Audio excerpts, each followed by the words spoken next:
Okay, one last sip. Well, not one last sip, but before I do the intro, okay? That's all right. Go for it. Well, Okay. for the viewers, this before the intro, Andy's drinking a cup of caramel before you speak coffee for the first time ever, courtesy of James Newbury and Before You Speak Coffee. That brings us to our sponsor. Yeah, sponsor of the episode. Hello, everybody. Welcome back to Attitudes with Andy. This is a place where we get to learn and grow together from elite people. And today's guest is no exception. We have the amazing James Newbury on the podcast. And I'm very excited because this man is a man of power. And when I mean power, I mean he has so many talents. He has been in the CrossFit Games many times. He's been classed the world's fittest man 4 times. Don't know how that works, so we'll get into that. And he also has his own business, his own gyms, and now he has a plant-based supplement company called Fiber. If you look at his shirt, if you're watching, it's written in a really cool way. But most of all, James is literally the most stoked and hardworking person I've ever met, and I've stalked him a lot in a non-creepy way. I've watched a lot of YouTube videos, and he just always looks like he's having fun, doing business, working out in the gym, and the vibes are just there. So I'm very glad to have you on. Welcome to the podcast. Thank you so much for having me. I'll make one alteration. Okay. Fittest man in Australia. Not the world yet. Oh. And I have to say that for whoever is the next fittest man in the world, so they don't get shitty. Yeah, they're listening to it. They're like, for fuck's sake. Andy, that's not true. But I'm blushing. I'm humbled. That was probably the best introduction. That's probably a better introduction than I'd give myself. So thank you. Oh, my pleasure. I usually have them written, and I was like, I don't need to because I've stalked you enough. I love it. I love it. Okay, so world fittest man in Australia. Yeah. So Australia's typically, we might even. Do you want to start with that? I would love to start with that. How does one get that title? Okay, perfect. So asking for a friend. I love it. You're quick. Well, typically, so if you want to be classed anything in the world, you have to define what that thing is first. So if it's the fittest, if it's the fastest, if it's the most endurant, like if it's the fastest marathoner, if it's the strongest, if it's the whatever it may be, the smartest, you have to define exactly what it is, so then you can create a test to test that definition. So when CrossFit said we produce the fittest athletes on earth, they had to come up with a definition of fitness to define the fittest on earth. And the definition they came up with was the most increased work capacity. So fitness is increased work capacity across broad time and modal domains. So you need to be super efficient across a broad time schedule. So it could be anywhere from 10 seconds, so 100-meter sprint, or an Olympic lift, or a marathon, or an ultra, or an Olympic distance triathlon. So 10 seconds up to 6 hours, or 10 hours, or whatever it may be. So increased capacity across broad time. And then modal domains. So modal domains is modalities of fitness, and there's 10 of those. And so those modal domains are things like strength, speed, power, coordination, accuracy, agility, flexibility, all those types of things. All for CrossFit. All for CrossFit. Jesus, you guys are wizards. So your aim of the game is to have an increased capacity across all those things. So aim of the game is to be able to not only run a short distance very quickly, but a long distance quickly. And then not only lift light weights for multiple reps very fast, but also lift super heavy weights for a single rep. But then also be able to do all the things in one's self. So if we were to look at, say, Kipchoge, who has a world record, like a 2:01 world record for the marathon, and say Eddie Hall, who can deadlift 500 kilos. 500 kilos. They're like two ends of the spectrum, two complete opposites. Kipchoge will never deadlift anywhere close to that, whereas Eddie Hall will never run close to that in a marathon, let alone he probably won't even finish one unless he walked it. Actually, a good swimmer back in the day he was. But in saying that, our aim of the game, if we're in the middle here as a CrossFitter, our aim of the game is to get as widely spread across those planes as possible, but not just this plane here, but this plane here and this plane here and everything in and around it, where that's the idea of fitness, because fitness isn't just running ability. Fitness could be, if you were to look at someone who goes to the gym and lifts weights, you'd say, oh yeah, they're fit. But that's also lifting weights. They may not be a good runner, but they're fit because they have fitness in a capacity in some different type of modal domain, which is probably strength. Now, we take those 10 modalities of fitness and you have to be as widely spread across all of them. And if any of them if you have an Achilles heel in one, the idea is that's going to get shown up at competition. There will be a test that will highlight your deficiency or somewhere where you lack.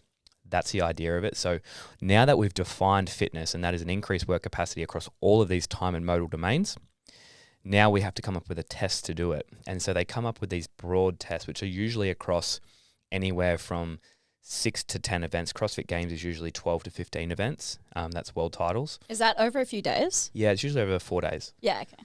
And so not just in one day. Yeah, no. So nationals is over 3 days. And the aim of the game is to test you as broadly as possible for that given test so you can move on to the next stage. And then when you go to the CrossFit Games, you get tested across anywhere from 12 to 15 events, and they're all super broad and more broad and generalized. So you will be getting a lot more diversity the further down the line you go, the further you qualify. So then once you've done that, you then get an average score basically across the board for each workout. So if you win in a workout, let's say you win the first workout of the CrossFit Games, you get 100 points. Whoever comes in second gets 97. Whoever comes in third gets like 93 or 94. And then there's a point system that works out. And if you come last in the event, I think you get like 6 points or something like that. Yeah. And then at the end of the weekend, across the board, whoever has the most points is the most diverse athlete across all these broad time and modal domains. Therefore, they are the fittest. And you won in that 4 times. I won that for Australia. Yeah. So I won 3 nationals. I won 3 national events, and then I also got ranked 5th in the world in the 2019 games. So technically another win there. That's amazing. Or another classification of being the fittest in Australia as well. Jesus. So I watched the documentary, one of the CrossFit Games. I think it was filmed ages ago, and I remember like fangirling over like Matt Fraser. I was like, oh my God, he's so fit. Yeah. And like, it's insane what you guys do, and like how you have to do sprints, but then you also have to like run with a 5 kilo weighted vest or something, or maybe heavier, like through the sand and stuff like that. Yeah. Like when you're doing this and like you guys are just cooked, what's going through your head?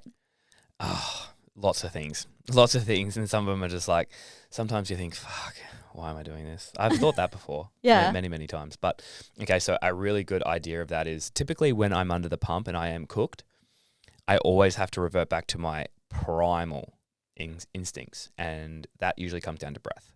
So I always think about breath. If I'm under the pump, go back to breath. Always go back to breath, back to breath, back to breath.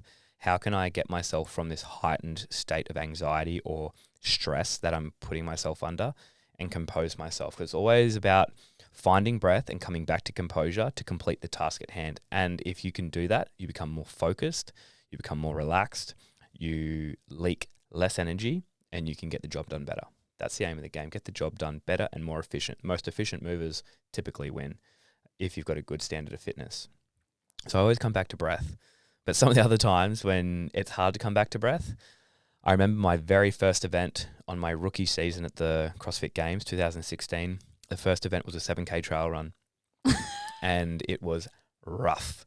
And I thought to myself, I think we're about 3 kilometers into this trail run, and I was already cooked. Like I was just like, I sent it way too hard at the start. And it wasn't because I didn't know how to pace. It's just because typically running is like my jam. And especially in the CrossFit realm, I would say I'd consider, or I am considered, a decent runner in the pack. So I said, oh, this is an event where I could probably take a top 10. Straight off the bat, how good. First event of the CrossFit Games, rookie debut, let's go. And then I went out and I was running at a pace that I thought I was able to handle, but I spent the whole lead up to that CrossFit Games working on my weaknesses, which was lifting, and I neglected my strengths, which was running. And so then I had a big punch in the face, and I just thought to myself, I don't feel right. This is really hot. My legs are really heavy. This is way harder than what I expected. And then I just thought to myself, man, you wanted to be here for like the last 5 years. Enjoy. Have fun, man. You wanted to be here. Enjoy it. And so sometimes you go through some other things in your head and you're just like, far out, why am I doing this? But then again, when it's all finished and done, there's always good memories to reminisce on. Yeah. When you're doing when you're doing that trail run, do you guys all start together? Mm-hmm. Oh, okay. So Yeah. you can see where everyone is and you're like, Yeah. And one of the most demoralizing things was running down the home straight with about 1 kilometre to go and seeing Matt Fraser running back, barely even panting, just hooking. And typically this fella's not a born runner, and he will admit that himself, not a born runner.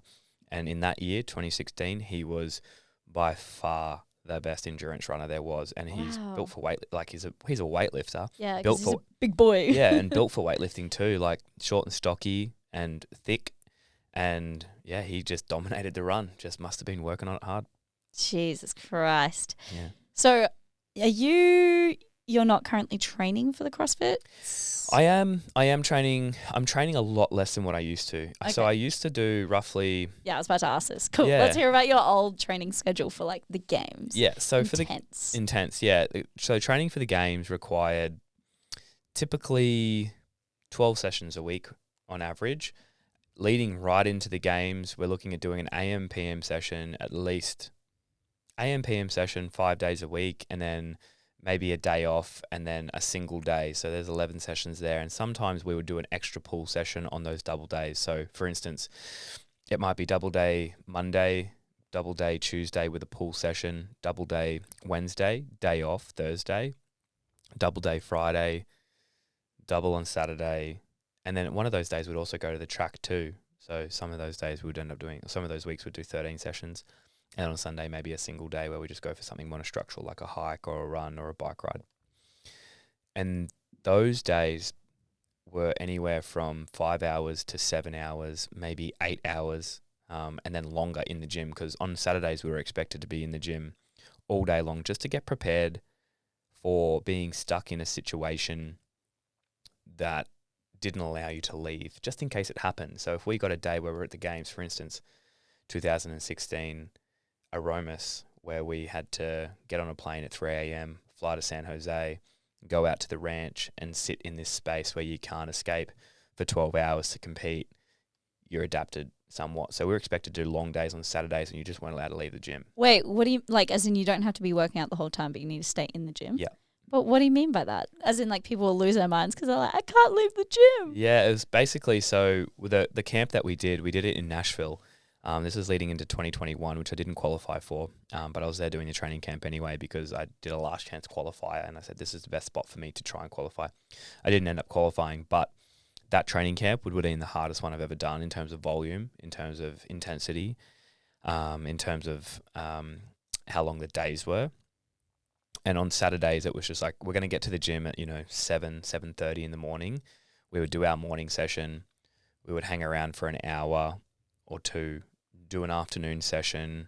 Then we would have a quick break. Then we'd do something else to finish the night off. And then we wouldn't leave there until 7 p.m.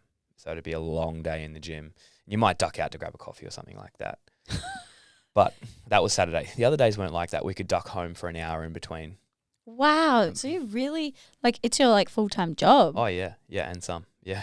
Yeah, wow. Like, does anybody have side things when they're training full-time? Yeah, they do. Yeah, they have things on the side. Like, for me, I owned a gym for a lot of that period of time. And then a lot of people are doing their own thing here and there. Some people are studying. Some people are, have, like, I know Pat Vellner, he's a chiropractor. So he was studying chiropractic and he was also doing clinic hours whilst he was competing and getting ready for the games. And then luckily he worked at a good place where he could, get some time off in and around the games.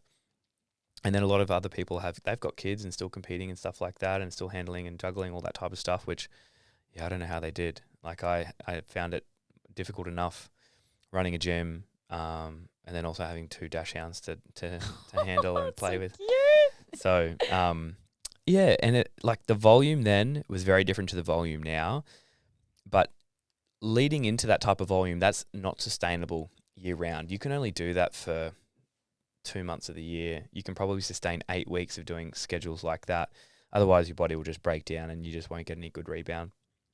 So basically the way it'll work is you get ready for the Open, which is the first qualification, and you typically start training for that either December, January, getting ready for Feb. And then that training block builds you in to get ready for the training block between February and May, which is then the Nationals is next if you qualify. And then that training block gets you prepared for the next training block. So each gradual step along the way is an increase in intensity, volume, etc.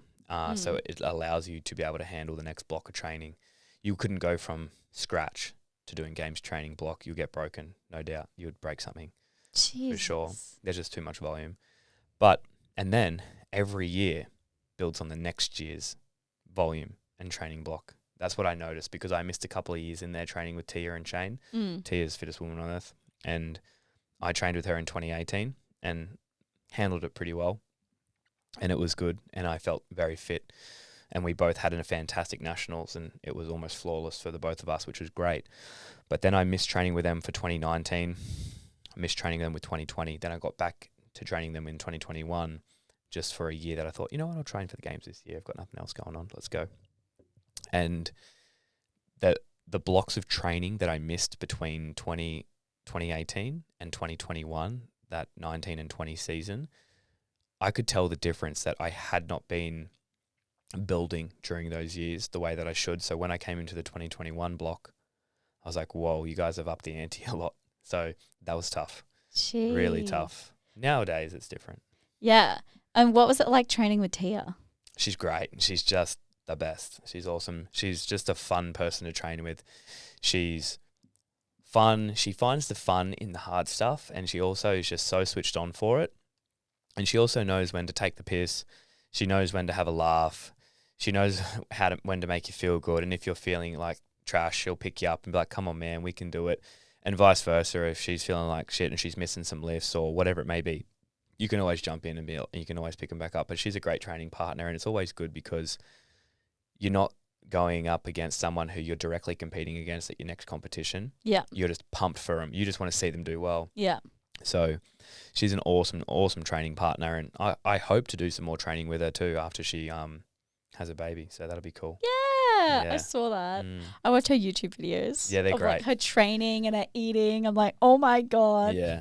Yeah, she's wild. And she's just a genuine person. Like, she's just a genuinely cool person. Just awesome. Oh, that's so good to hear. So how much food were you eating to sustain all of that training? So were you vegan back then? I was vegan so I went vegan just after the 2019 CrossFit Games. Okay. And I was roughly eating anywhere from 4,000 to 5,000 calories a day, roughly 4,500. Jeez. These days I fluctuate. I eat with intuition these days. And I would say that I roughly sit anywhere from, say, on average, 3,000 to 3,800, depending on how much workload I'm doing. Just depends. And then some days might be like 2,500. Other days might be like 4,000. Just depends on what's going on, what I'm doing. But rarely would ever be 4,000 these days. But roughly, on average, to 3,500 calories. Yeah, I still like to train. I'm just not training to that type of intensity and volume. Yeah. What's your training now then? So at the moment, my schedule looks very much like 4 days a week CrossFit class. I'll do the class. In Goldie? Yeah, on the Gold Coast. I'll do usually over at Raw Iron. I'll train there. I'll do 5:30 a.m. class, and just recently after quarterfinals, I've been roped in to do an assault bike session 3 days a week. So wait, there's a whole session dedicated to an assault bike? Well, it's actually a good mate of mine, Geordie Williams. He's got a program for 12 weeks, which is an assault bike program that he wanted to do because he's a beast on the assault bike. He's actually really, really good. And he's a beast and he's also using that assault bike program on the Echo bike, and the Echo bike is harder. So Geordie is he's just a glutton for punishment. Loves to do this stuff, loves the hard stuff. And he's just like, oh, you should come do these sessions. And I was like, yeah, I know actually, because I never felt fitter than when I was doing some dedicated assault bike only sessions as part of my program on top of my CrossFit training.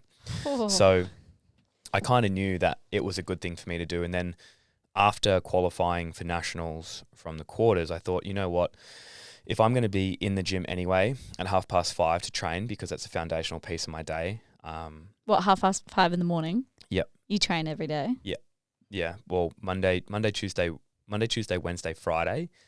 Optional session Saturday. That session could either be either a CrossFit class, like as a group, because I just like to meet someone new and train with someone fresh, or go for a run, or go for a bike ride, or go for a swim, or do something different, or go for a hike. So that's interchangeable on a Saturday morning, depending on what I'm doing. A lot of the most recent weeks, I'm out doing taste testing somewhere for fiber. So I'll train in the afternoon. And if that's the case, I'll usually just run because it's super simple. These days, what I'm trying to do is figure out the things that I can do that don't require much mental capacity. So when I go into the CrossFit gym, Monday, Tuesday, Wednesday, Friday, I go in there, tell me what to do, coach. Yeah. I don't have to think. I don't have to structure my program. I don't have to worry about my percentages. I don't have to stress myself out because I'm stressed in other areas. And I do realize that I have a stress bucket. Stress bucket is so big, can either increase the size of the bucket, or I can make sure that my stress doesn't overflow that bucket. And if I overflow it, everything else suffers. I'm useless. I'm useless to me. I'm useless to my friends. I'm useless to everything I'm doing. I'm useless to my business. So there's no point doing that. So whilst it's still a foundational piece of my day, and it takes basically one of my top priorities is training, because it keeps me sane. It makes me smarter. It makes me feel fulfilled, and it makes me happy. I make sure I still do that. So after the quarters, I figured if I'm going to be there at 5:30 to do a 5:30 till 6:30 class, I might as well get in half an hour early, a few of those days a week, maybe 3 days a week, and do some extra assault bike. So I get in there at 10 to 5. We start an assault bike at 5 to 5. We do like 25 to 30 minutes of assault bike, then jump into class, do class, and that's basically my day of training. And I do that like 4 mornings a week. And one of those mornings I may not do an extra assault bike session. Just depends, but typically I'll try and get it in nowadays. But so I do that morning block 4 days a week. I'll run once long per week at the moment. How long is long? Anywhere 10 to 16, depending on how fired up I am or how good I feel. 10 to 16 Ks. Just when the weather's beautiful, I'll go for a bit longer, and it's usually not at a cracking pace either. It's usually at something that's talking pace, just trotting, just like the zone. What pace is that for you though? Like 5 minute Ks. That's like so fast for me. It's like, I'm like, oh, do not talk to me at 5 minute pace. Yeah. Well, that's like my slow is like 7:30. Yeah, that's and like honestly, it's still a pace. But I am speaking to the world's fittest, Australia's fittest man, so I'll allow it. That's all right. Well, it's all relative. It's all relative. I've had a lot of time to work on it, so it should be that at least. It should be good. Yeah. And it's like, and then one other day, I'll add in one sprint. So I'll sprint one other day. I like to sprint, so I think sprinting is so good for you in a multitude of ways. But I like to get in, and I'm only kind of really doing it now, and I probably will continue doing it regardless if I qualify any further or not, just because it's good for your hormones, it's good for your muscles, it's good for building power, it's good for your mental state, it's good for muscle mass, it's good for a lot of things, and it doesn't take very long. And whilst the sessions are kind of hard, they're also not at the same time, because you do a 20 to 30 second sprint, and you take a walk back recovery, and you do it 7 to 10 times, and then you're good to go. You can literally leave the track and you're done within 40 minutes if you're efficient. And like, I'm not like a sprinter who would make their 8 efforts or 6 efforts last 90 minutes. I'll kind of do my walk back and I'll kick off and go again. But just because of the type of training that I've done before, like I'm not running as fast as, top sprinters or anything like that. But my repeat efforts are somewhat good from CrossFit. So 4 mornings a week CrossFitting. 3 of those mornings I might do some extra assault bike. 1 sprint session, 1 long distance run. I'm not swimming or biking outside on the road at the moment, just because I just don't have the time.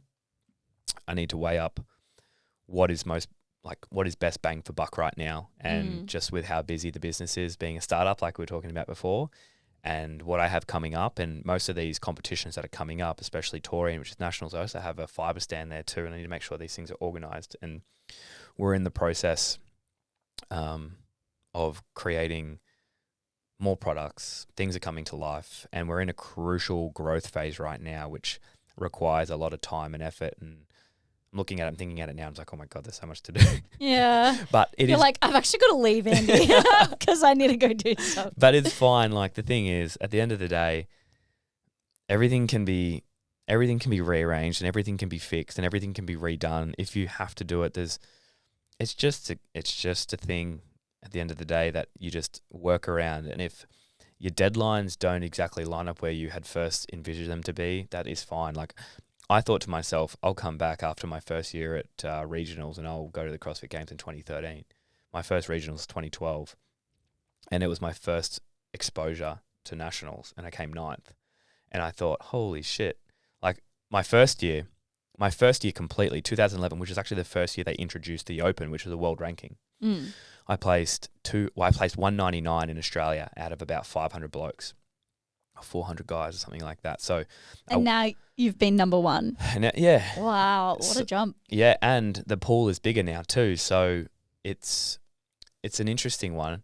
So I went from 199 to then qualifying in 47th, and they took top 60 to nationals. So I went from 199 out of 500 to then going to 47th out of 2,000 the next year. So 2,000 people then competed the following year from Australia only.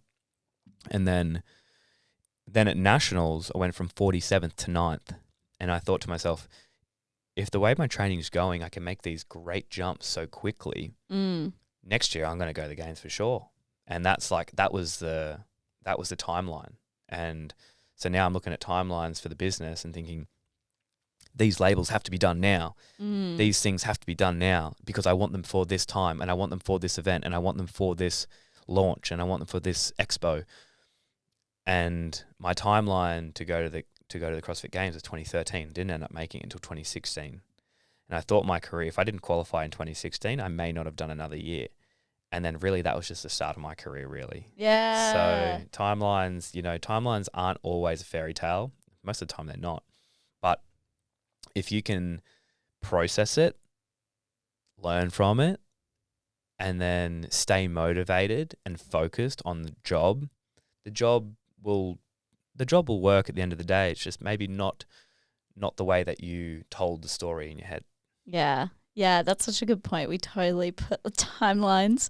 And I feel like because we have Instagram, we get to see everybody else's success, and we're like, cool. They're there. If I do that, I'll do that for a year, and then it'll just work, and if it doesn't happen in a year, there's no point doing it anymore. I quit. I'm done. That's it. That's it. It's expired. So you obviously have a lot going on. You have your startup, you have all your training, you have a podcast, you have a lot.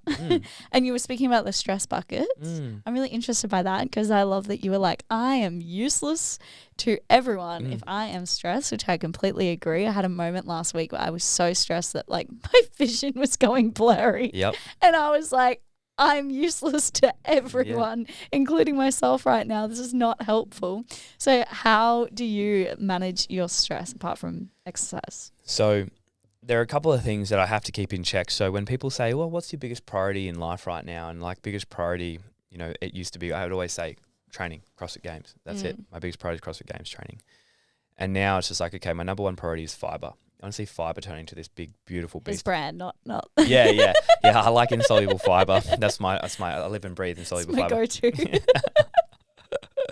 Well, I would say fiber is my largest priority in terms of wanting to see it turn into this thing. And that's for it to grow, to educate, to inspire, and to help people live healthy and happy. But there are things that aren't in that priority list that sit over and above that priority. And those priorities are keeping my head, my heart, my soul, my body all in check. And if they're not in check, nothing works. Nothing happens with the number one priority or the number two priority, number three priority. So I've come to realize that whilst competing too, because that was something that I had to think about as well. So training is above that. Training and exercise, that keeps me firing. That has to be in check. Number two, nutrition has to be in check. Totally. I don't sacrifice on that. I don't sacrifice on sleep. Oh, good. I don't sacrifice on meeting new people and connecting with good people. They're 'Cause that fills your soul. yeah, exactly. And that's what fires me up the most right now. So social connection, meeting great people, people that fire you up, people that inspire you, people that are smarter than you, meeting all these types of people that are just genuine, happy, honest people, kind people that are getting after their own thing and things that you can, it's just it's another way of learning. So that, and then also I like to make sure that I'm getting, and this is probably lower on the list, but also part of the list as well, making sure I'm getting out and getting some good sunlight on a regular basis. Yes. So Underrated, isn't it? so those things I kind of just don't do without. It's like if there's no sun out, there's no sun out. But yeah, those things are high on the priority list. And then there's some things that come behind other things, like if it's need to pump out some labels or pump out some edits on the website or pump out whatever it may be, orders, I will do those before I go and have my sauna. But sauna is on that list, but it doesn't come above, say, the work stuff. Sauna is a bonus if I get to it, but sauna is something that I think is advantageous to not only health and longevity, but also training stimulus as well. It's also a fantastic low aerobic stimulus that I can do passively that gets me away from my phone at the same time. So sauna and stuff like that, cold and heat. Yeah, actually that's I didn't even think about that. Another layer to add to your many things is like you have quite a few followers, which I feel quite a few. It's like 200K, isn't it? Something like that. And so I guess that I'm going to give you the title of influencer. And so is that something else you need to manage, or is that something that is really just like an asset and helps you like promote your business and your podcast? Yeah. Look, I think I've been lucky enough to gain some followers. Every time I went to the CrossFit Games, to bump up anywhere from say 10 to 40K depending on how good the year was. Jesus. I think 2019 when I came 5th, I got like 60K followers or something out of that. Whoa. My rookie year I got bugger all. I think I got like maybe 7 or 8K or something out of my rookie year because I didn't do too well. They were like, sorry, Yeah. you're not worthy. Yeah, and I was like an unknown. But in saying that, yes, I do manage my own socials and stuff like that, but it's a way that I can show people a little bit about what I'm doing. And part of fiber as well at the same time is all my own personal experience that has made me happy, or things that I've learned from, I can just put through socials and say, hey, I did this. It made me feel this way. If you're in a similar situation, here's maybe something you might like to try. And if you don't like it, you don't resonate with it, don't bother doing it. But if you do, give it a shot. It might help. Can't hurt, might help. So if that's the case, great, go for it. And I think that's what we want to try and implement with fiber too, is that you can have a product that's super innovative. It could be a beautiful formulation that has all these really cool things that can help with the gut microbiome, or can help with the way that you think, or that can help with the way that you approach the next workout, or the way you sleep. But the education around it needs to be delivered in the right way at the same time, which I think people miss a lot. So it's all about education, inspiration, and telling a story. And people might take something that allows them to have an experience that I really enjoyed. So a lot of people have messaged me in the last few years saying, hey man, I really want to do bucket list item for me. So I really want to do a 70.3. What's that? I want to do a half Ironman. Oh my God. And so I'm just like, I saw you did a half Ironman, saw you did a full Ironman. I'm inspired to do one. It's great, man. What do you need? And they're just like, just a tip. I'm just like, okay, cool. Do all your training, just go zone 2 and just start getting in Ks. Start getting time on the bike, start getting time on the legs, start getting time in the pool. Start there and then hustle through and find a program, find someone to coach you to get it done. And I've had messages from people saying, hey, I just hit my first 70.3 in the weekend. Stoked. I was like, great. And that's an experience they'll think about when they're probably 70 or 80 years old. It's like, I did an Ironman once. Cool. And if I had something to do with that, cool. So do you reply to all your messages? Yeah, every message.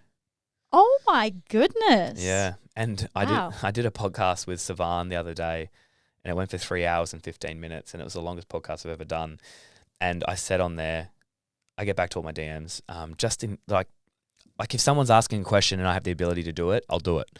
And I don't miss many, if any. And since then, I've had a bunch of messages like at the end it says, I know you're going to reply to this because you said that you're going to. And I was like, and sometimes I'm under the pump and my replies aren't as in depth as what I would like them to be. Yeah. But I always try and do my best. So wow, that's really kind of you. Yeah, I Yeah. didn't message you on Instagram because I thought it might just slip through the old message requests. Or I'll usually get to them. I'll get to them all. I check them pretty regularly, but the thing is, at the moment, I only have my training to really worry about, the business to worry about, my socials and my branding and stuff like that to worry about. So I have the ability to do it. I'm not juggling other things. There are a lot of people that are juggling, families and other bits and pieces, which I do have family, but they're in a different state and I talk to them on the phone. So But you're not a dad. I'm not a dad. I'm not handling a kid. I've got dogs in Adelaide, which I miss. He is a dad. Sorry. Yeah, I'm a double dog dad. But I see them every couple of months when I go back to Adelaide. So I do have the ability at the moment to, I guess, get these things done. And if it can help someone, then yeah, sweet. Like, I'm stoked to help. So everyone go message James. Yeah, go hit me up. And the code word to prove that you listen to this podcast is potatoes. Potatoes. Write it at the end, #potatoes. #potatoes, and we're like, oh yeah, they're a cool one. Yeah. Well, I always say every time I finish a workshop, I'm running lots of workshops at the moment and doing taste testing. So I kind of combine the two, where I'll teach them CrossFit and then do a taste testing of fibre. And at the end, I usually just say, if you guys have embarrassing questions that you want to ask me, you don't want to ask in front of a group, just send me a DM because I'll get back to it. So I usually do that. But they're always usually based around sleep, nutrition, performance, plant-based eating, that type of stuff. Yeah. And the thing is, like, I don't know everything. So sometimes I'll talk back, it's like, mate, I'm really sorry I can't answer this. I actually don't know the answer to that. Sorry, I don't know where you should put your investments. Yeah, I don't know which next best investment there is for you, whether it should go into property or should go into crypto. I don't know. That's crypto. Anyway, moving on. So we record at the same studio. Fun fact, everyone. Yep. And when I was speaking to the studio manager, he was saying like, your day-to-day activities, or just like how you'll come in here, bang out like 3 or 4 podcasts and like all of this. I'm like, oh my God, it sounds like you are always doing stuff. And then when you were speaking about how, I think this was off air, you were speaking about how you'll just run into your apartment and dump stuff and then leave. So are you just like constantly doing stuff? And how do you have the sustained energy and motivation to do that? I know motivation isn't good. Yeah. Do you know what I mean? Yeah, absolutely. So I was actually talking about this the other day with a friend of mine, and I think it comes down to figuring out so the way that I first initially thought about this was I was super laser focused towards this goal of becoming the fittest on earth. I wanted to win the CrossFit Games. I had laser focus there. I taught myself that if I wanted something, well, I was guided towards this train of thought. And I believe it was my upbringing. My parents were very good at this, and they were never a set of parents to put pressure on you to do anything, but they encouraged you and just directed you in the right way to help make you make the decisions that would benefit you later. So I was guided to be self-motivated. I was guided to understand a lot about delayed gratification. I was guided to the fact that if I wanted something, I had to work for it. And then was shown and triggered to realize that, hey, you just won a gold medal in the shot put at States. That wouldn't have happened unless you didn't do all that work in the backyard. Cool. Check. That's like ingrained in me now from 9 years old, 10 years old.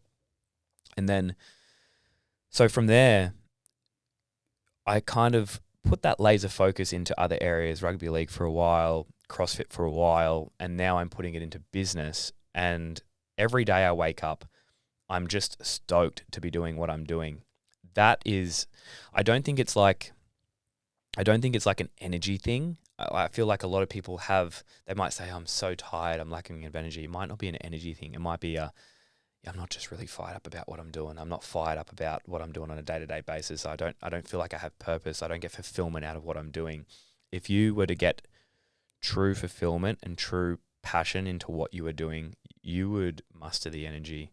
And I think that's just what I'm doing at the moment. I'm so fired up about the way I'm conducting life on a day-to-day basis that it just gives me this like spark to get after it. And every day I wake up, some days I'm like tired, like a first wake up alarm goes off, I wake up and I'm just like, oof, a little bit sleepy.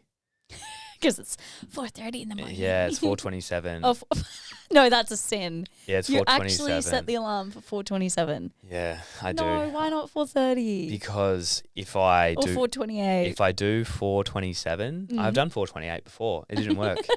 Okay. So unless something goes wrong, but it gets me to the coffee shop before anybody else. Okay. So if I can get there and then pump out my work. So if it's a day that I'm not doing assault bike, Yeah. I get to the gym for the 5:30 class, but I do get to the coffee shop. There's a coffee shop in Main Beach that opens at 5 a.m. But they usually open the doors around between 4:55, 4:57. And if I get there at that time, I get my coffee. If I have to wait in line, then I don't typically get all my socials done before I get to the gym. And I need to get them done because then I'm good start to the day. I get 25 minutes of socials done. I get back to the fiber DMs. I get back to personal DMs. I get a reel up for fiber. And then I'm ready to do class. It's just if I set it for 3 minutes later, I could be waiting 10 minutes for a coffee. Okay. So it's just I efficiency. can't allow it. It's efficiency. Not like 4:26. Nah, and that's unnecessary. Okay. That's a waste. Okay, we won't fix something that's not broken. Yeah, exactly. So I get up then, but I'm fired up for what is to come. I'm just excited for what's to come. Whereas I was working in a job back in the day, working in the oil fields, and I'd wake up not excited to get after that. Like I didn't want to do that. But I'm waking up today because I have every option to do whatever I want. And like I've got autonomy over my business and the stuff that I actually do inside the business, the jobs and tasks that I have to get done, I actually enjoy most of them. There are some things that I would rather not do, but at the moment, as for a startup, you kind of have to do them all or play a part in some of them anyway, or a small part. So taste testing is great because I get to talk to people about a product I'm passionate about. I get to meet people. I'm passionate about meeting people. I'm showing people something that like I've created, and that fires me up. And you just need to find what fires you up and then figure out how to make that a thing that can sustain the type of lifestyle that you want. And I love to travel. I love getting around. I love making last minute decisions. I love being spontaneous. And if someone says to me, hey, I would love to bring fiber to Maldives. Let's just say the Maldives. I'd love to bring fiber to the Maldives, James. We have an option here. We've got a retreat going on, and it's a surf retreat. And you can come and surf, and you can come taste test fiber and talk to the people that are coming on the surf retreat about fiber. Sure, do you need me there tomorrow? Yes, I'll go. Because I will be there. Or it's just, it allows me to live the type of lifestyle I want, which is going out, seeing new places, meeting new people, and creating something that I'm passionate about, which involves health, nutrition, making people happier, more joyful, and get excited about life. And it just all works. It ticks the boxes. And if you can find something that ticks the boxes, it's just everything about what I do all day long. And this has never been really the case ever before, where everything that I get up to do has an element that I'm just like, fuck yeah, you know? Yeah. Oh, that's so good. Mm. It is actually so true. Like I used to think like I can't sit still, I can't focus, but turns out I was just focusing on things I didn't care about. And then when I care about something, I can be like, holy shit. Let's go. Hours have passed and I've still been working on this. Yeah, that's it. And you're just like hyped by it. So a friend of mine, Corey, talks about this a lot. He's just Corey Boutwell? Yeah, just talks about finding Corey? Yeah, talks about finding your purpose. And for me, the purpose might change. What's good right now might not be good in 3 years' time. What I enjoy right now might not be what I enjoy in 3 years' time or 2 years' time or in 12 months. But I do know that I am passionate about getting out and meeting people. I'm passionate about traveling. I'm passionate about sport. I'm passionate about exercise. I'm passionate about doing hard things. So if I can intertwine that into a career that allows me to do that stuff on a regular basis, then let's go. Let's go. I'm glad you and Corey are friends. This Yeah, makes sense. yeah. So we're both from Adelaide. Oh, do you know him before? So he actually used to sauna at my gym in Adelaide. He's the sauna at my gym. Yeah, I love that. Yeah, Sauna bros. Yeah. Well, we've never had a sauna together. We've never had a sauna together. It's changed. I know. You text him after this. Hey, babe. I know. I actually texted him the other day. I was like, dude, we haven't caught up. I'm sad. Oh. And he's just like, yeah, me too. Oh. But we're like, the good thing about Corey and I, we both understand that we're both busy doing stuff, and sometimes you just can't do everything. Like, you get to the point where you're just like, okay, I can't make it here. I've got some things that are desperately need to get done now. There's a time limit on these things to a degree. And so I'm just like, dude, I'm under the pump. Can you give me can I rain check you? And he'll be like, yeah, man, of course. Yeah, I love that when your friends respect what you're doing. Yeah, so it's like, I know we committed to this, but also can you just give me just a rain check, and can we check this in a few days' time, or can you check this next week? And he's like, yeah, man, of course, that's sweet. Yeah, love that. I was speaking to this very cool entrepreneurial dude. He's built a business that generates like 10 mil a year. So he's like, big dog. Yeah. And he was like, I was like, what is, how am I going to do that? And then he's like, well, I just want you to let you know, there's sleep, social, there's working, there's staying fit. And he listed off a few of these. And then he's like, and you can only choose 3 of them. I was like, what? I can only choose 3 of them. Yep. And just like, oh, wow, you really can't sometimes, you have to be in your working phase, and you can't just, have lots of free time and socialize lots. It's like, you might get to socialize a bit, but. And what I try and do as much as possible is bunch a couple of those things together. So my social time is also typically my training time. And so my exercise, I'm going to a gym that's very community orientated. So every time I go to the gym, I'm getting to chat, have a laugh. I don't take, beforehand, I was getting social time at the gym when I was training for the games, but it was always, you had this underlying anxiety that I've got to perform. I have to hit these sets. I have to hit these percentages. What if I don't? If I don't, is that bad? Am I going to struggle if I don't hit these percentages? Man, I can't muster up the strength to hit them. Why aren't I hitting them? Blah, blah, blah, blah, blah. And then nowadays, it's just like, I just go in and just do whatever the workout is. If I don't hit my percentages, it doesn't matter. So, but I'm still getting a good workout in. Like, I'm still pushing myself. Yeah. But I'm also having a chin wag to a bunch of cool people. So I'm getting some social time there. I'm getting social time when I'm out taste testing. I'm meeting lots of fresh people. And then I'm always going around and visiting stores that stock the product. So I'm always meeting new people there and trying to explain. So I'm kind of doing these things, but don't sacrifice on my nutrition. I don't sacrifice on my social time. I don't sacrifice on my sleep, and I don't sacrifice on my exercise. But then again, I also am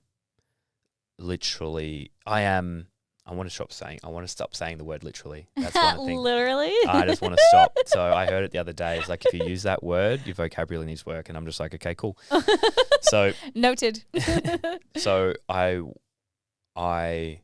don't have to worry about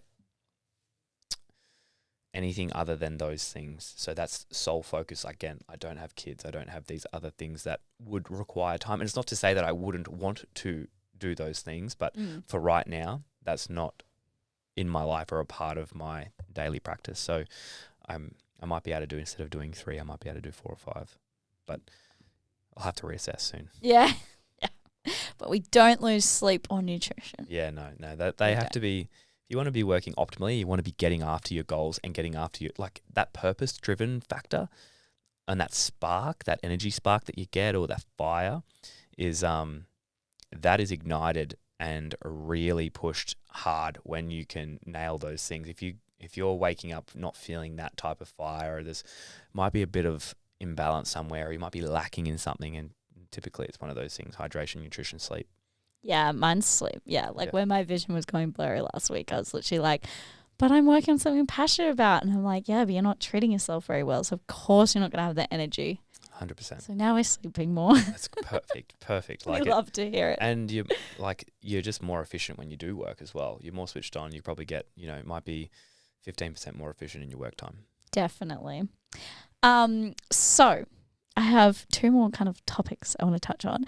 If somebody's listening to this and they're like, man, this guy gets after it at 5:30 in the morning, he's structured and disciplined, and they're like, how do I have that? How do we incorporate that? Because I feel like a lot of people, including myself, will go to bed at different times and wake up at different times and train at different times.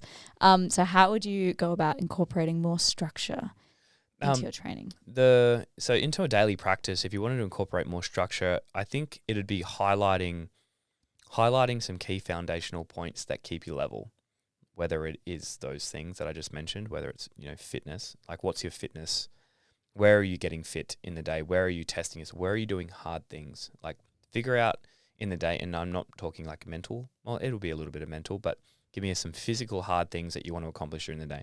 I don't mind if you surf. If you surf every day, cool, do that. If you want to rock climb, boulder, that's cool. Pilates, that's cool. CrossFit, sure. Weightlifting, whatever. Running. Figure out where you're doing that on a daily basis. A daily dose of something hard. That would be great. So figure out that. Figure out what it is, and it might be good for this next 2 or 3 months or this quarter, and then you might want to change it. I'm very much like that. I'll go through phases of frothing Ironman, and then I'll go through phases where I don't want to do it at all, and I'll do something else. So figure out your daily dose of something hard. Then figure out what type of sleep schedule suits you and stick to it within 30 minutes. So if you go to bed at 8:30, you don't vary from 8:30 by half an hour in either direction. On top of sleep, if you want to maximize that sleep cycle, make sure that when you do wake up in the morning, you're getting some morning sunlight immediately. Try and get exposed to it, and then maybe try and do your exercise first thing in the morning. That's a really good way of trying to keep yourself on that schedule as well. Yeah. Otherwise, I feel like the day goes on and things come up, and then you miss your training session, and you're like, Yeah. I keep missing my training session. And then it also does wonders for that cortisol level, keeping you regular in that circadian rhythm. So then you can go to sleep within half an hour of that a day. So there's a couple of things on sleep. So when you figure out what type of sleep schedule, because you might be a 10 p.m. If you go to bed at 10 p.m., okay, cool. Don't vary off 10 p.m. by more than 30 minutes. A couple of things you can do leading up to sleep. Try not to eat within, say, an hour to 90 minutes. I know that's difficult for some people, but that would be ideal. Then have a practice that you do before bed on a regular basis, whether it's read a book, listen to an audio book, listen to a Blink. Do a little journal. Have a peppermint tea, Ooh, whatever it may be. Colouring in. Sorry. Yeah, you can do colouring in if you want. You do your Rubik's Cube or something. Whatever it may be, but if you do it on a regular basis, your body starts to understand that these are practices. Okay, this is my sleep trigger. Okay, we're starting to wind down now. Obviously, if you can avoid the blue light and stuff like that, that's ideal too. Then have a look at some other things like sleep hygiene. So making sure that your room is completely dark. If you can see a hand in front of your face, it's too light, make it darker. Another thing is try and make sure it's under 20 degrees. That helps because we want to get cold. And when we get cold, we drop into a deeper sleep.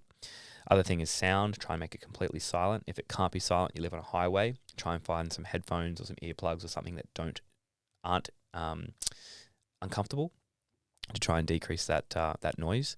And then also make sure your room is nice and tidy. That's ideal. And the 6th thing that I would add to that would be, if you can manage to do it, put in some nice air purifying plants in there as well. That would be ideal as well. Some air purifying plants. Oh. Like aloe vera or something like that. Oh. Yeah. So that's a really cool way to improve the quality of your sleep at the same time. And that's sleep. So figure out your sleep schedule. So daily dose of hard, sleep schedule, nutrition. That'd be another thing. So then you plan it. And once you plan it, you understand it, you learn it, you talk about it all the time, you figure it out. And once it's figured out, then you don't have to plan it anymore. Then it becomes second nature. And for nutrition, everybody's individual. I'm not going to tell anyone how to eat. And everybody has a completely different makeup. People work really good on certain things and not so well on others. What I would say is that if you are looking to transition your diet to a different diet, let's just say you're transitioning to a more of a plant-based diet, which is what I do, is just allow yourself to do it gradually. And if something upsets you, or if you start eating chickpeas and it doesn't sit well on your stomach, eat less chickpeas in smaller quantities on a regular basis and your microbiome will change over time and start to adapt. And that goes for spinach and kale and beans and other bits and pieces, things that typically set people off in the beginning transition of moving towards more of a plant-based diet. You might get a little worse before you get better, is what Matt and I like to say. So what I would do is figure out what type of nutrition you like and just try and stick to a schedule, maybe like an 80-20 rule to begin with. And instead of doing the 80-20 rule, for most people, what I usually just say, diversity is key. Diversity in the gut microbiome is key. Diversity in your diet is key. I like diversity in my life. So traveling to new places, trying new sports, meeting new people. Diversity is great. Like diversity, what's that saying? Variety is the spice of life. Ooh, life is like a box of chocolates. Yeah, just get variety. So that's exactly right. So the idea is, what I would suggest, don't take anything away, but add some plants in. That would help. That would help a lot.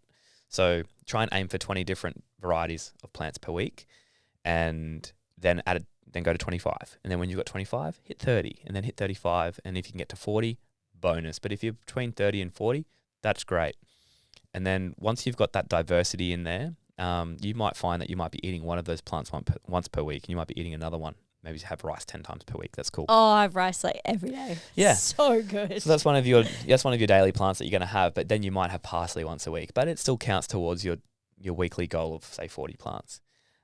So once you've done that, have a look at your water as well.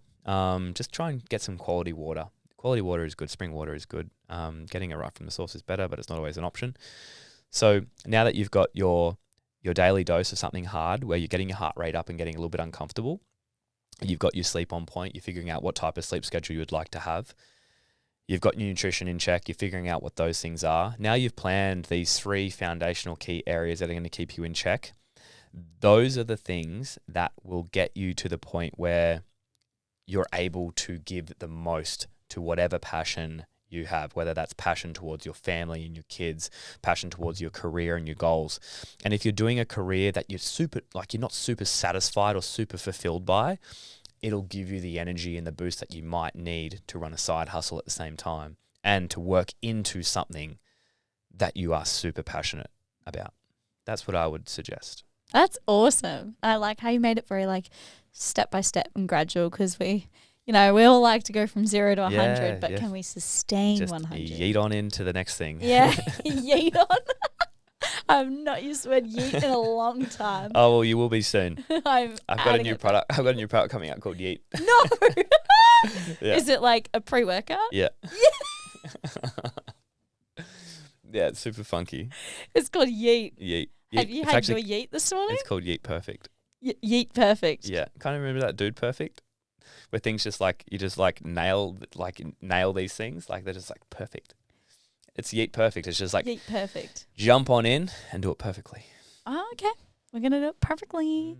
Oh, imagine if we had pre-workout before this podcast. Well, it's a non-stim pre, so it's not going to hype you up. So Thank you can still have your God. coffee. You can have your coffee, but this is, it works on a couple of different pathways, so it's going to be funky. Good. I can only have stem-free. Yeah, perfect. This is stim-free. This is also good for the gut Stim-free. too, and it's also good for longevity as well. It's more like a daily energy tonic. It's good for the cells, good for the mitochondria, good for the gut.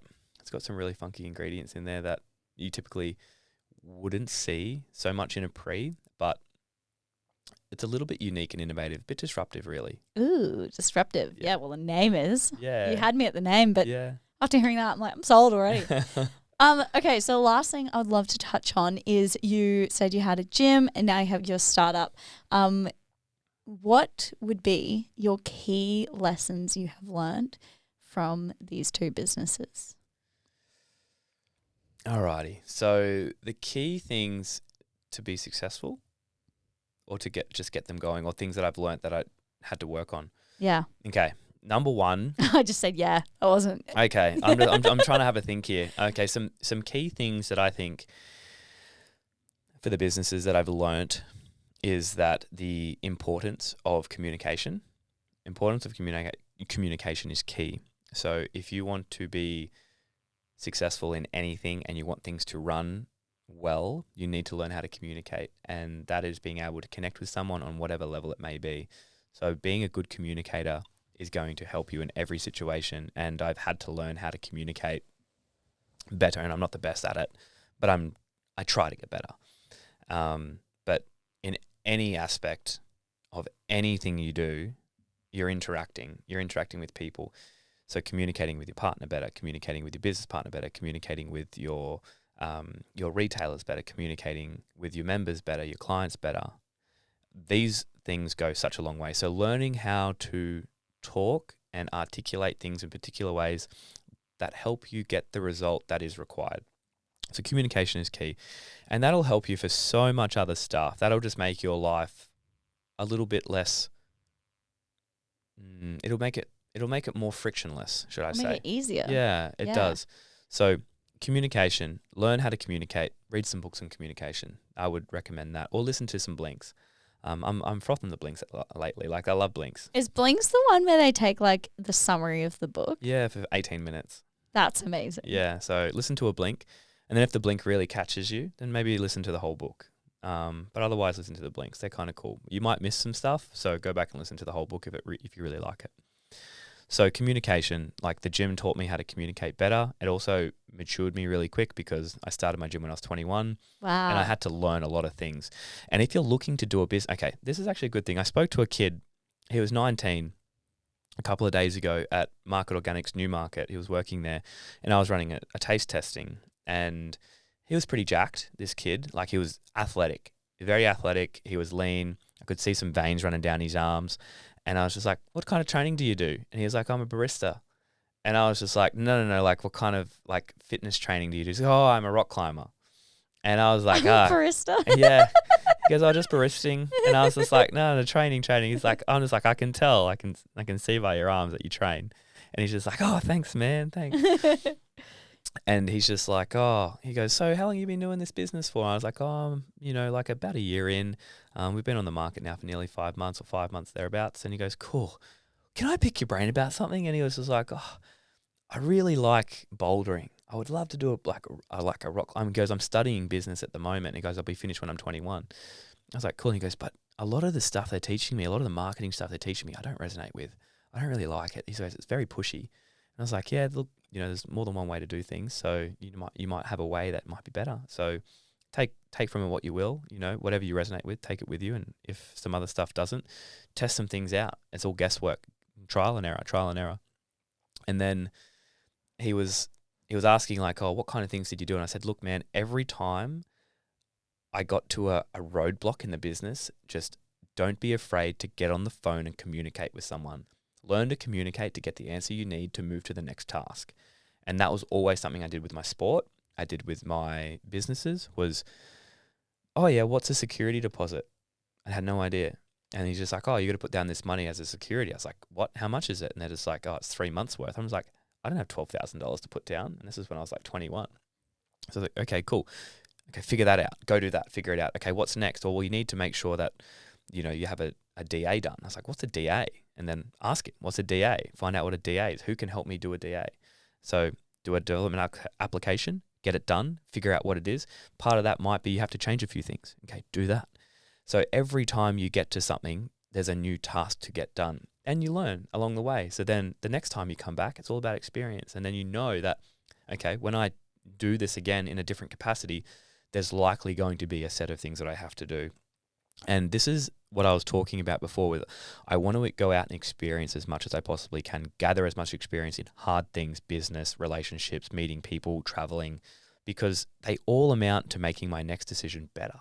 And if I have an abundance, a wide net of experience, I can better make a decision when things pop up in front of me. I'm better at making the better decision. I'm better at understanding where to go to next. So ask questions and then implement, and don't get caught up in asking questions and sitting idle. Ask a question, action it, get it done, and then move on. Don't just ask a question and ask a question and ask a question and ask a question. Ask a question, action it, do it, succeed, move on. Then focus. They've taught me that focus is crucial. You need to be able to focus in on what you're doing and understand that sometimes, and a lot of the time, if you want to be super successful in something, you're likely going to be misunderstood by a lot of people, and learn how to deal with that, because whatever you're going after, a lot of other people aren't going to realize what that is, understand what it is, and they're going to think you're either weird or crazy or it is selfish to do, but that is not for them to decide. At the end of the day, just be prepared and harden yourself to the idea that you're probably going to be misunderstood if you're looking for success in anything. And it's not a bad thing. It's not a bad thing to be misunderstood. And then the other thing is consistency.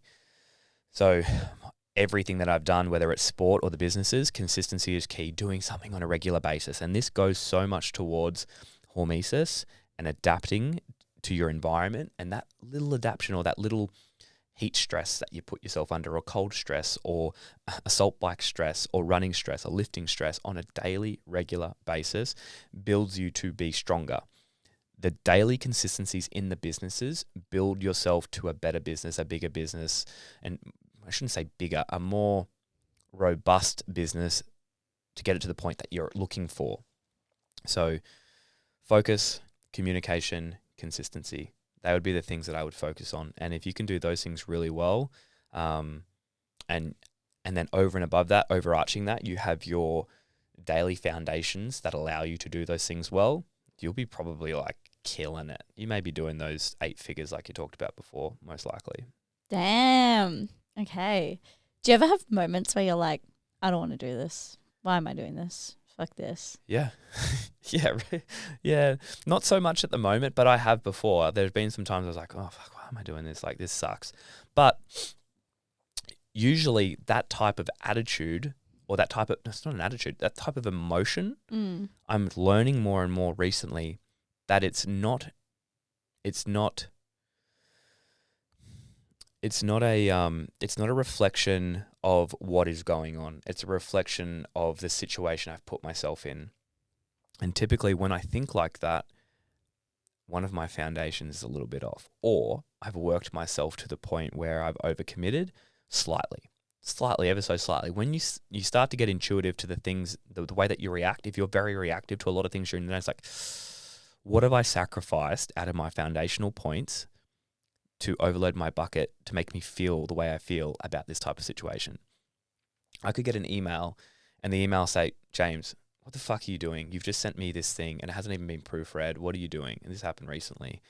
And I got so mad. I was like, I'm trying to fucking do everything. Like, I've just been given all these tasks and I'm literally trying to handle all this stuff. And I just thought, why the fuck am I doing this? And I thought to myself, okay, well, why didn't I get it proofread? Why am I reacting so badly towards this email in my head? I was just sitting there just thinking about it, just like fuming. And I thought, okay, well, did I go to bed a little bit later than normal? Did I get up a little bit earlier than normal? How's my nutrition been? What have I committed to? What have I said yes to that maybe I should have put off for a bit longer? Have I overcommitted myself? And what is it? What is it that has put me a little bit off to make me feel this way about this situation that I should just take on the chin and be like, yeah, man, I should have proofread it. My bad. Gave it like 15 minutes. Like, I gathered my thoughts and thought, hey man, really sorry. Yeah, I didn't get it proofread properly. I'll know for next time. Now I know. Now I've had an experience. I was like, okay, I'm going to get multiple people to read this thing because I've read it 100 times and now I can't see the spelling mistakes. So I would always just kind of look at it from that point of view, is that if you're reacting to a situation that is unlike you, something is a little bit off. Maybe your bucket's a little too full. You need to figure out how to empty it and empty it as a priority. Be emptying it as a priority. Don't just leave it till next week to empty it, because then it's probably going to pop up more and more and more, and then it just exacerbates it. Totally, because you think, I don't have time to like try and deal with this. But then, last week I was like, Andy, you have too many tabs open in your head. Shit, yeah. So I was like, try and close those tabs. Yeah, and then see what you can delegate a little bit. Like, I'm so grateful at the moment that I've got some really good friends that have just put their hand up. They can probably see I'm under the pump a bit. And I'm not like crying out for help, but I'm just like, hey man, do you reckon you could proofread this? Yeah, man, what else do you need? And then my brother helps me out a lot. One of my best mates helps me out a lot. Geordie helps me out a lot. My dad helps me out a lot. My accountant helps me out a lot. Like, they're just like, hey man, yeah, like, we're frothing what you're doing. You're doing a great job. If you ever need a hand, just sing out. We know you're under the pump. And then the thing is, like, and I'll always be there to do it for them. If they need it, whatever they need, I'll always be there. And I'll even prioritize it, because, you know, it's like a two-way street. You can never have it just one way. And if it's one way, you will eventually only have the option to do it yourself because you don't, you're not giving back. But yeah, those people have been, fantastic to help me out and just give me a helping hand. And if you do get into that position where you feel like things are, piling up and you just can't handle it, talk to someone. Like, there's nothing wrong with, I've thought about it so many times, like going and just finding a therapist that I can just literally just lay all my issues on the table and they might help me just piece things in together into the right spot. Not because I feel like I need a therapist to keep me emotionally stable, but more so someone to help navigate through the puzzle or the maze sometimes is talking to someone like, hey, have you thought about it from this direction? Oh, that's a great idea. Why didn't I think of that? Just another perspective rather than just trying to bash my head against the wall until I get through the wall. Yeah. Sometimes you do that. Sometimes, that feeling when, you're putting together something or you're building something. And this has happened many times. I'll be building something. I'm like, I don't know how to fix this flashing. I don't know how to do this thing in the car. And then you walk away, you come back the next day and you look at it and you go, why didn't I do that? Yes, it just comes to you. It comes to you. Yeah. Sometimes you just need to do that. I know. That's why you actually need like chill Zen time. Like when I go for a walk on the beach, Zen. all my problems suddenly solve itself when I'm chilling. Love that. And you need it. You need it and you need to prioritize it. Otherwise, again, you're useless and useless to everyone, including yourself. Okay. All right. I needed to hear that. Thank you. Pleasure. Okay. So we like to end the episode with the fast five. Gimme. So it's, Gimme. Answer as quickly as you can. I'll try. Before we do that, is there anything else you wanted to sprinkle into the pod? I feel like we've covered a lot of good topics. No, I think we're good. I want to hit this fast five because I'm so bad at these fast fives. Oh. Or fives alike. Okay, so I'm not very original. That's fine. Yeah, well, it is. I think I've done the other ones that I've done are usually questions of 10 or questions of 2 or questions of 3, but I'm just like, bleh, I don't know. Panic. Let's go. Hit me. Maybe I'm better now. Okay, what is your favorite quote? Oh, Jesus. Favorite favorite quote. I think Hippocrates came up with a quote and it talks about all disease begins in the gut. I think that's a big thing. And I feel like for fiber especially, it's pretty crucial that we start taking care of our gut as a priority to overcome probably most of the health issues that we have, including physical disease and emotional stress, and the way that we think. So if we can start honing in on that, that's a quote that I like. Yeah, it's crazy, the gut-mind connection. I know. And stuff. Yeah. Shameless plug, guys, but I have done an episode with a dietitian about the gut. Yeah. About the gut and happiness and all of that. So excellent. if you scroll all the way down to like my Gut first brain or second axis. episode. Yeah, let's go. Yeah, let's go. Shameless plug. Sorry. Okay. Next question I have is, what is your favorite book? Favorite book, Chop Wood, Carry Water. That was a really cool book, and it describes doing the basics really well on a regular basis and showing consistency in what you do. And I feel like that is just a very easy read. It's not very long, very easy read, but it's just talking about doing the basic things, the fundamental pieces of your day every day without fail. And that helps in everything. If you're very good at the basics, you'll probably be like one of the best in the world. Wow. Okay. Yeah. I feel like we overcomplicate everything. Yeah. When really it's like, get your foundations right. Yeah, exactly. Okay. Chop wood, carry water. Yeah. Yeah. Even to the point of just breathing properly, doing your daily foundations properly, hydrating, eating good food, foundational points, do them every day. And it also talks to the fact that, if you want to become a fitter person, just do a little bit of exercise every day. Just do it every day. Yeah, so true. Instead of being like, I need to do 2 hours. Exactly. Okay, next question I have for you. This might not be quick. Are you happy? Oh, fucking stoked all the time. Oh, good. Yeah, there's very rare moments where I'm just like, and if they are, they're very fleeting, that I'm just like, fuck this. Yeah, fuck this. Yeah, but no, I'm stoked, yeah. Beautiful. It definitely shows. Oh, good. I'm glad. Yeah. I'm getting those vibes. Okay, the next question is, if you could go back in time and speak to 18-year-old James, what would you tell him?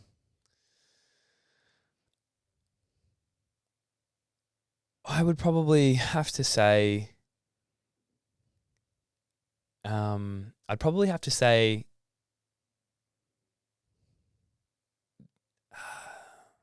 that is so tough. I would probably have to say consistency. Consistency is key, and just enjoy the process of everything you're doing. Because there are a lot of times where I always looked to the end goal and the end thing, and this will make me happy when I get there. And this is something that people say all the time, but it's very true, is be consistent, you'll be fine. Probably that's it. Be consistent, you'll be fine. And just enjoy. Go on. Yeah, and be consistent. Yeah, be consistent and everything will just work out the way it works out, and just, the universe will bring what it brings at any particular time, and when you need it most, it'll be there ready for you. Wizard timing. Wizard timing. So have you experienced times where you were like, oh, when I get to this number or I hit this rank, then I'll be happy, and then you've hit it, and what's happened? You just chuck the goalpost further back, and you're just like, oh, I'm gonna shoot for better. I'm gonna shoot for better.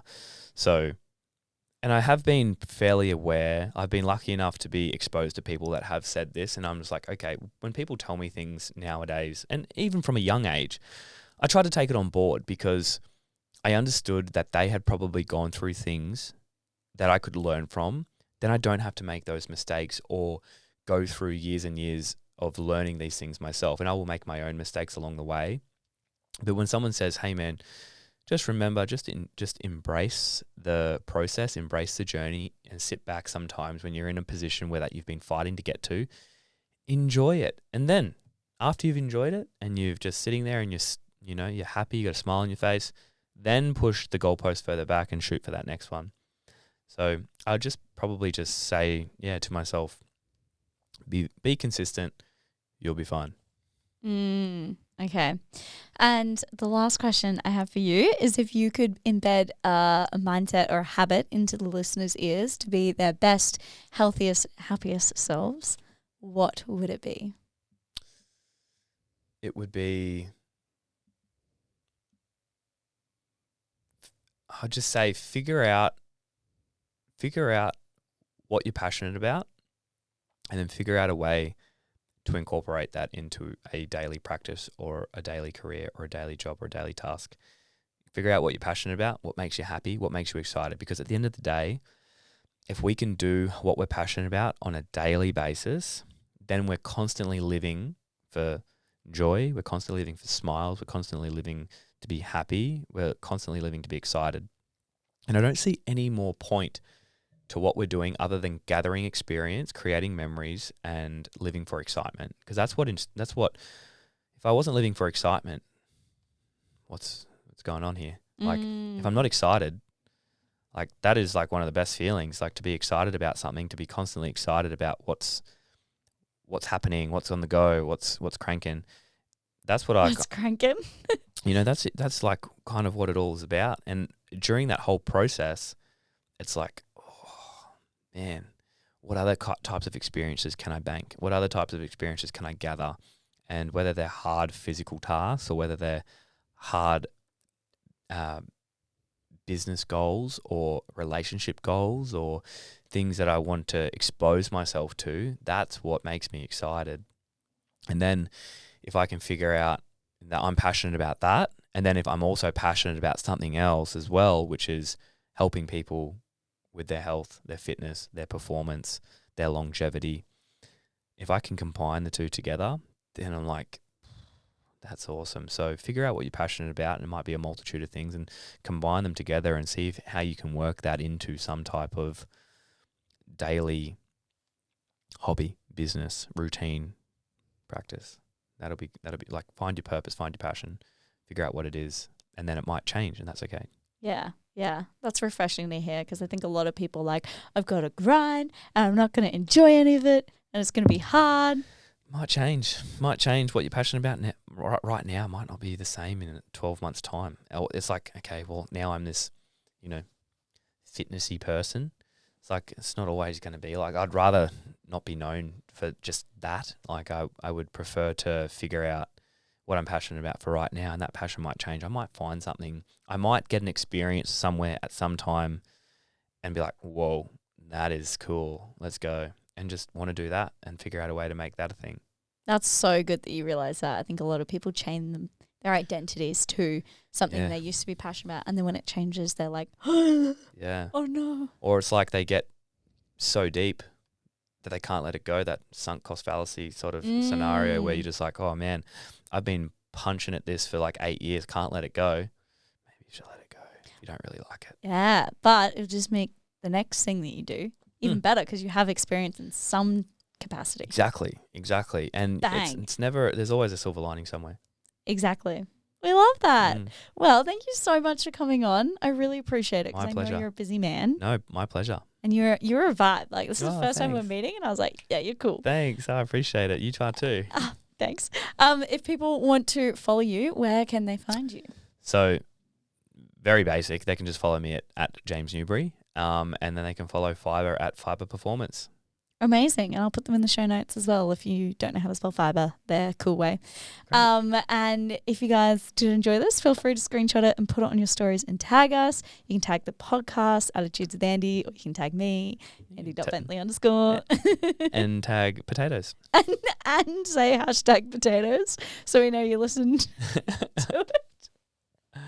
I made a group chat the other day called Potatoes. Oh, here we go. There we go. We're on. We're good. We're good.